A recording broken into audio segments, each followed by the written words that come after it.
নবীজির কাছে উপস্থিত হয়ে আরজ করলেন, ইয়া রাসূলুল্লাহ ইয়ামনাউনা আজওয়াজুনা। ইয়ামনাউনা মানে নিষেধ করা।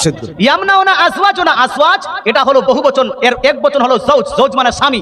ইয়ামনাউনা আজওয়াজুনা, আমাদের স্বামীগণ আমাদেরকে নিষেধ করছেন আন নুসাল্লিয়া মাকা, আপনার পিছনে নামাজ পড়তে, মসজিদে গিয়ে জামাতের সঙ্গে নামাজ পড়তে নবীজি আমাদেরকে নিষেধ করছেন।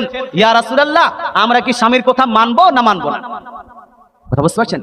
হাদিসটি হাসান সনদে বর্ণিত, জালও নয়, জয়ীফও নয়। এই হাদিসে নবীজি বলছেন, সলাতুকুন্না ফি বুয়ুতিকুন্না আফসালু মিন সলাতিকুন্না ফি হুজারিকুন্না ওয়া সলাতুকুন্না ফি হুজারিকুন্না আফসালু মিন সলাতিকুন্না ফিল জামাআতি। তো ইয়া নবী, মায়ের নবী ইরশাদ করেন, ও আমার মহিলা সাহাবীরা শুনো, তোমাদের নিজের বেডরুমে নামাজ পড়া, তোমাদের বাড়ির বারান্দায় নামাজ পড়া অপেক্ষা বেশি নাকি? জোরে বলে সুবহানাল্লাহ। আর বাড়ির বারান্দায় নামাজ পড়া, মসজিদে এসে আমার পিছনেও জামাতের সহিত নামাজ পড়া অপেক্ষা বেশি নাকি?